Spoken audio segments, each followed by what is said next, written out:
You are listening to the Lima Baptist Temple podcast, where you can hear the latest messages and other conversations as we strive to go, serve, and love in our communities. If you want to know more about us, visit us online at limabaptisttemple.org. If you enjoyed our podcast, be sure to subscribe and check us out on YouTube. All right, well, welcome to the Lima Baptist Temple podcast. My name is Ben Anderson. I'm an associate pastor here at the church, and joining me is Michael Green, student pastor and tech and media director. I thought you were going to leave me hanging there for a second. I'm back, Jack. You're back. You kind of come and you go, and you come and you go, but no, that's good. We like to bring you a variety of different people on here, so we try to do that when we have the opportunity. Yep. But we love hanging out with you. Just a reminder, Tuesday afternoons, we release the message from Sunday in podcast form. So make sure to check that out. Yep. And then Thursday afternoons is our Conversations podcast. So where we talk about whatever we want, / the message, and topics that you want us to wrestle with. So as always, I think I say it almost every week, but if there is a topic that people want, us to wrestle with, send it our way. And how do people do that, Michael? Go to limabaptisttemple.org /Central Hub and fill out a form there. Connect with us. Talk to a pastor. There's a couple of different ones you can fill out. And just put in the information that you're talking about this podcast. Yeah. Yep. So love to hear from you. So make sure you do that. And Michael, I say this every week too. Our podcast is about helping people go serve love right where they are in their communities. Yep. So we're talking a little bit about that today, but Father's Day is just around the corner. This Sunday, yeah. You're a dad. I'm a dad. There's a bunch of dads out there. There's dads everywhere. That reminds me of Oprah. You're a dad. Everybody's a dad. It reminds me of the Good Burger movie that came out in the 90s with Keenan and Kel. It's like, I'm a dude, she's a dude, because we're all dudes. But we're all dads. So, we're going to spend a little bit of time talking about that this morning. But, Michael, when you think of Father's Day, is it like a special day for you and your family? Or is it just kind of one of those things that it's kind of like, you kind of talk a little bit about it, but not really a big deal? Because, different families I've noticed kind of emphasize that a little bit differently. So, growing up, I feel like we never really emphasized Father's Day. It was just a normal day. Not near as much as Mother's Day gets emphasized. Well, yeah, Mother's Day is like the big kahuna. Yeah. Father's Day, and even now, I've only been a father for going on, 2.5 years. So not very long. I feel like you've been a dad longer. I know. It's the number of kids you have, but you kind of just, bam, crammed them all in there. Yeah. So I don't know. It seems like a pretty normal day to me. So nothing crazy special. Yeah. So I've been a dad for almost 7 years, which does not seem crazy. Wow. Like I don't feel old enough, though I did just turn 34. So man, I am getting a little old. But yeah, growing up, we always celebrated Father's Day. I had an awesome dad, right? One who I still get a lot of advice and wisdom and look up to. He pours into my life, and maybe once a year, every 2 years, I say something smart that he could, use in his life. But, it's always been, a little bit bigger day for us as far as not quite as big as Mother's Day, but just the importance of and celebrating the importance of fathers in the life of their family. So that's what we're going to be talking about Sunday as well. But when I think of fathers, I don't just think of the traditional father, right? I think of those who maybe fill that father-like role. Because for every dad out there, there's also somebody who, maybe couldn't have kids, but maybe they've stepped into the roles and have been a great mentor for somebody. Maybe they've helped out with like a boys and girls club at school, and they've really gotten to know somebody and poured their time, their energy into somebody, and they became kind of like that mentor. Well, father-like figure. Let's be honest.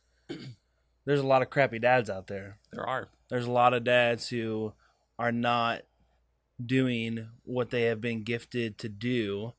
And there's a lot of kids, teenagers, I feel like I was kind of like that for part of my life, is like, they need a fatherly figure in their life that represents Jesus well. Yep.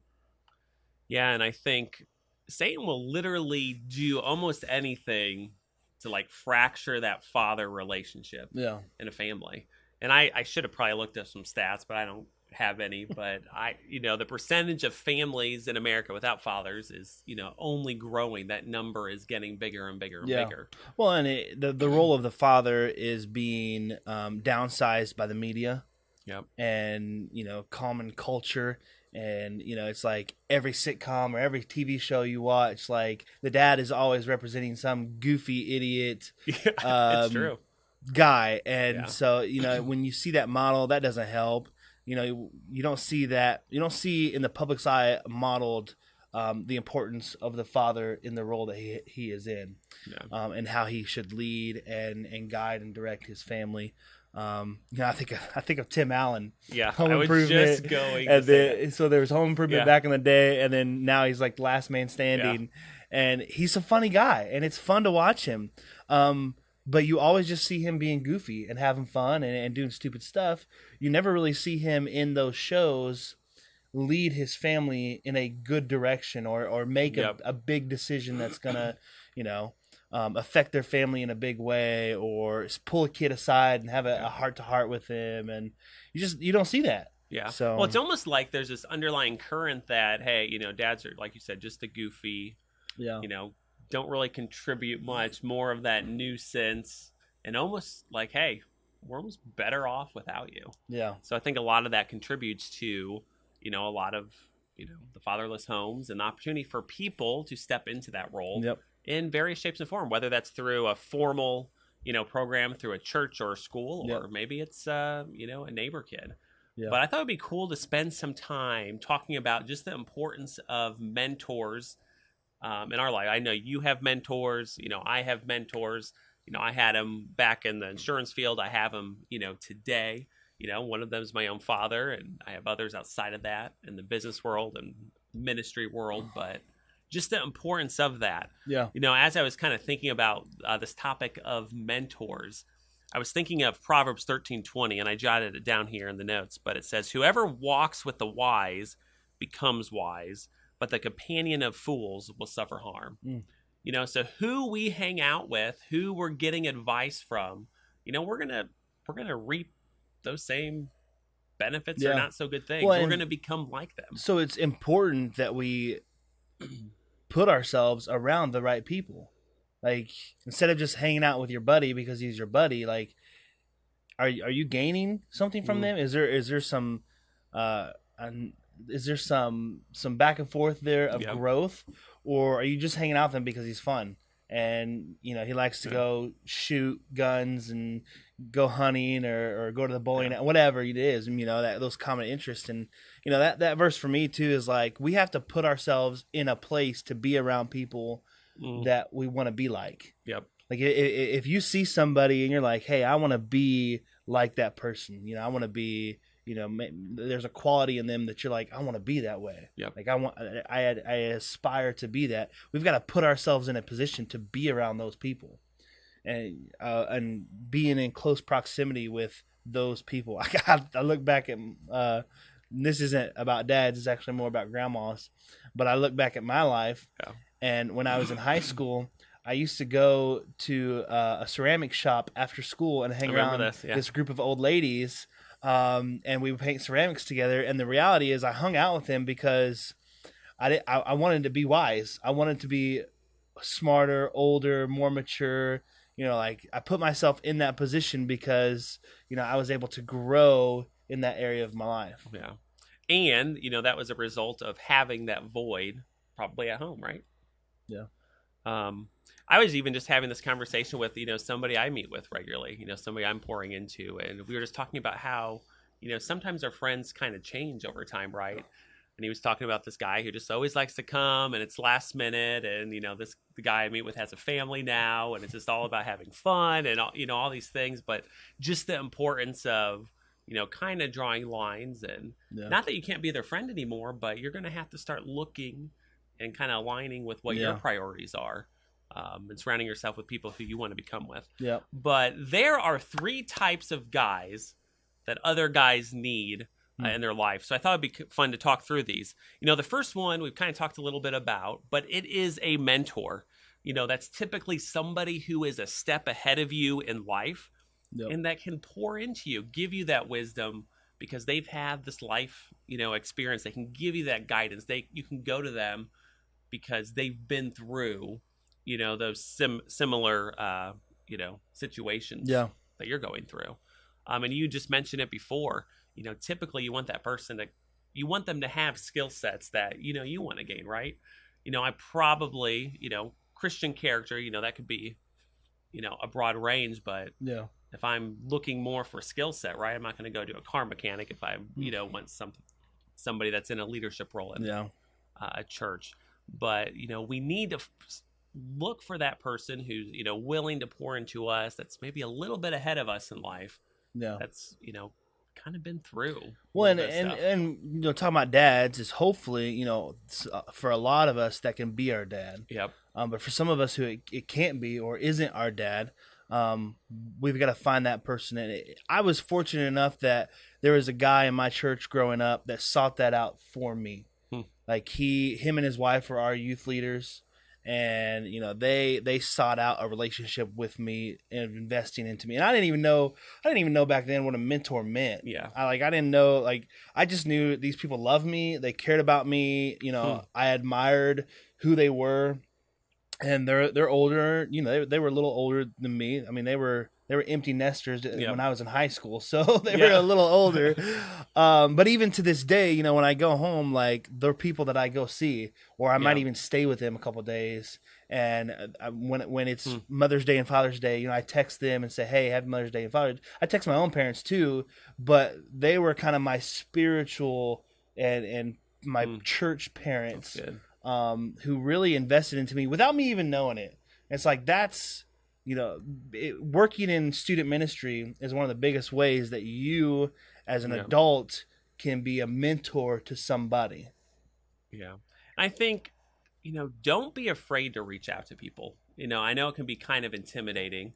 I mean, even in, church culture and the church setting, right? We have a lot of this going on, we call it discipleship, mentorship, whatever the term you use. Yeah. It's pretty common, but, get rid of the pride that might be there, but, reach out to somebody, seek that. And the first person you ask, it may not be a good fit, but there is somebody out there that's, willing to do life with you, sit down with you, help you through, the tough times, right? Yeah. It doesn't even have to be, a pastor per se. Nope. It could be anybody in the church who, is spiritually mature, a little further ahead of you. Yeah.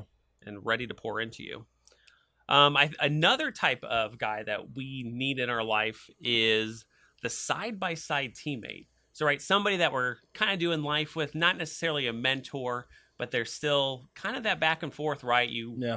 A friend that you can hang out with, have fun, but there's also, like we talked about earlier, a little bit more mature, having bigger conversations, pouring into each other, helping each other. It's not the guys you hang out to have fun with. It's the guys you hang out with because you're growing in each other. We go back to that scripture, iron sharpens iron. Yep. And, that's when I'm hanging out with somebody that, a lot of times I think of me and you. Or even me and Moose. Moose is getting a little older. He might be a little bit more in a mentor status.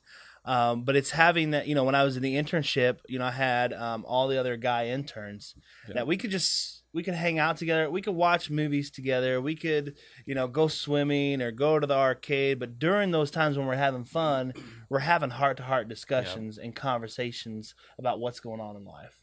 Yeah.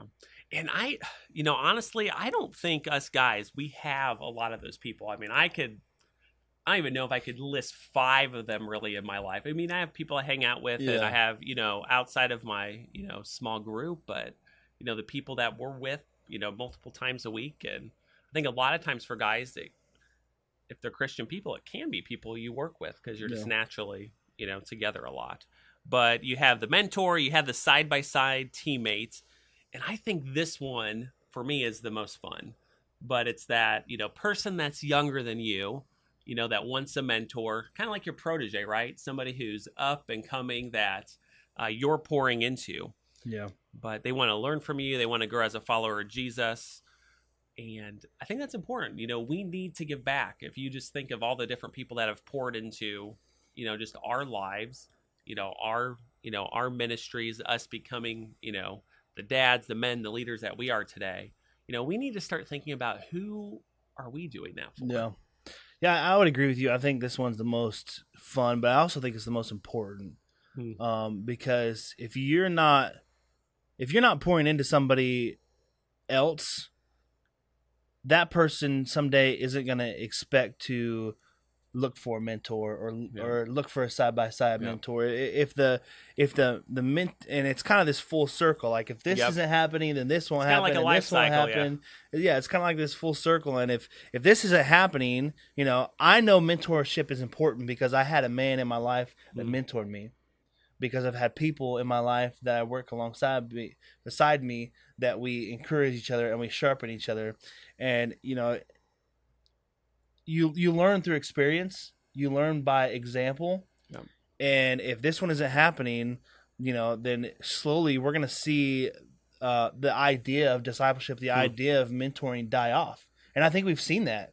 In the last 20, 30 years, I think, there's a lot of other factors, but I think that's one of them is you don't see men investing into the next generation like they should be. Yeah. And because that's not happening, that next generation is the now generation.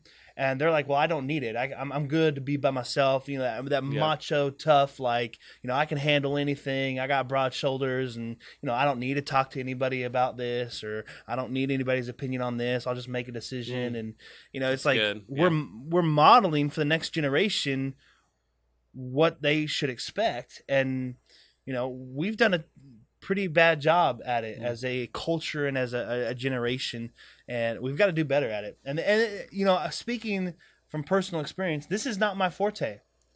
Having someone younger than you, investing into them on a one-on-one kind of thing is not perfectly in my gift setting. It's got to be a special guy for me to really connect with. It's got to be a guy who, because the truth is, you can only mentor somebody who wants to be mentored. Yep. There's a lot of guys in our youth group. There's a lot of them. But a lot of those guys just want to have fun. Yep. They just want to live life in this season of life, and they're not really looking for that one-on-one discipleship. As much as I try to push it, as much as I try to cram it, into them, they're not looking for that. And so it takes a guy who wants to be mentored, a guy who's seeking to grow in whatever area of his life, to grow that way. Yeah. A couple of things I was thinking of, as we are seeking people, to mentor. So you kind of have that natural, group.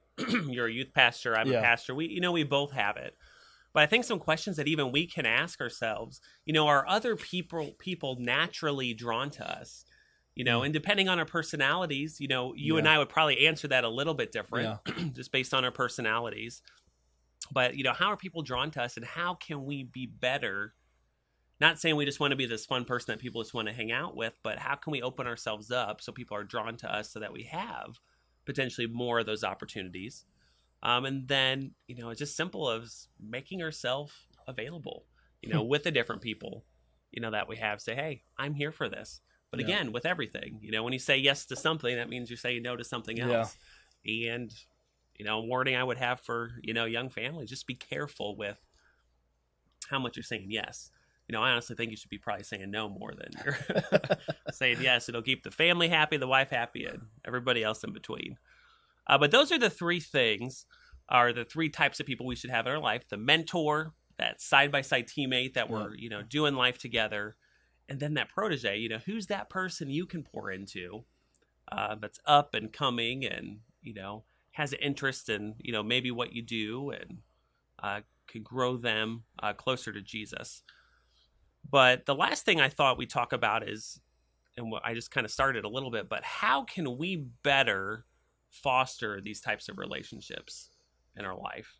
Just a couple things I had jotted down. The first one, I put is, especially with the side-by-side, teammate, learn how to just be a better loyal friend. What does that look like at the different stages of life? For me right now, it's a lot harder to do to be a loyal friend, just because so many family requirements, you have work stuff, and to make the time for that. But what does that look like? I think that loyalty also means like confidentiality. Oh, that's huge. Of like Mm. if you can't trust this person, to have, and that goes with your third point of being transparent and vulnerable. Yep. If we can't be transparent and vulnerable with somebody that we can't trust, that isn't loyal to us, somebody that isn't like, like I can't tell somebody, something that's personal that's going on in my life if I can't trust them. Yep.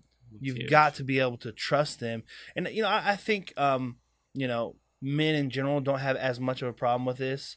But there are some men out there who just, they just casually talking and they bring up things that they should not be talking about. I met with Michael today and he told me that. Yeah, like that's not need to know, that's not information that person needs to know. And, that's what I think that's what loyalty looks like too. Yeah, no, I think that's huge. I think another important one is, learn how to listen and learn how to, ask really good questions of people. Your relationships will go so much deeper, especially in the, the teammate and even in the mentor relationship. If you ask questions and then just shut up, listen to what, the people have, I'll find myself in situations all the time where, I'm like, man, how am I going to fill an hour, talking to somebody? I have 15 minutes of stuff, prepared or whatever. But by the time you ask questions, you listen, people vomit. Well, and you gotta do exactly what you said. Ask a question and then shut up. Yep. Because as guys, let's be honest, as husbands, as guys, as men, we hear the problem and we immediately want to offer a solution. Yeah. Or this is how you fix it. Immediately. Yep. Like, this is how you fix it. Like, because some of us, we want to get down to, we just want to boom, boom, boom. Let's go. Yep. But when you're struggling with something or there's something going on in your heart, like, you need time to process. And even as a man, you need to be able to process and vocalize out loud what you're trying to say. And that person needs to listen before they try to offer any advice or try to fix it. And so, that's really important, is to ask the question, shut up, listen, and to show that genuine interest. Yeah. I remember when I first started in the insurance business, I had, they kind of call it coach, mentor, I don't know what you want to call him, but he was my assigned person, right? So it was more of a boss relationship. But I just used to, I thought I knew it all, man.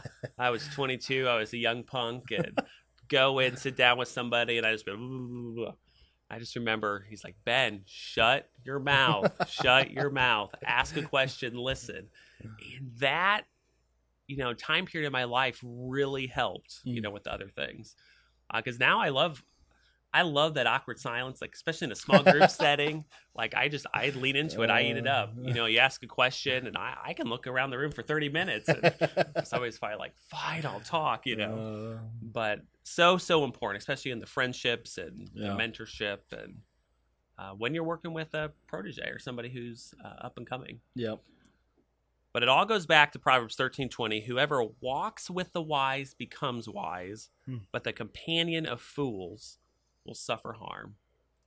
Who we're around, who we're hanging out with, that shapes our future. I can't remember which leadership guy, says this. Yeah. But he's always like, hey, if you show me your friends, I'll show you where you'll be in 5 years. Yep. And that's so much true. So let's make sure, we're surrounding ourselves with people with good character, people we want to become, and who can help us become more like Jesus. Yep. But this weekend, it's Father's Day. It's a great weekend to celebrate dads and their legacy, and just really the importance, the responsibility that we do have for leading our families, leading our community, leading our churches. And it is downplayed. It is there's an undertone to it that's, not good. Yeah. But many people fill that father-like role who aren't fathers. And, we definitely recognize that and understand that, Mother's Day and Father's Day, they're tough for some people. Yep. And it's hard. But guys, we love hanging out with you every Thursday afternoon. Our challenge to you is, think about these three people you need in your life: the mentor, the side-by-side teammate, the protege, and maybe where do you need to fill in some gaps in your life? Maybe you need to mentor somebody. Maybe you need a mentor. Yeah. Maybe you just need to get more friends that build you up and you can build somebody else up. But as always, any questions about anything that we talked about, or just have a question, don't hesitate to reach out to us. And until next time, we cannot wait to hang out with you. We'll see you later. Thanks for listening to the Lima Baptist Temple podcast. We hope you were encouraged today, and we would love to hear from you. If you have a prayer request, a topic you'd like us to discuss, or want to share what God is doing in your life, visit us online at limabaptisttemple.org.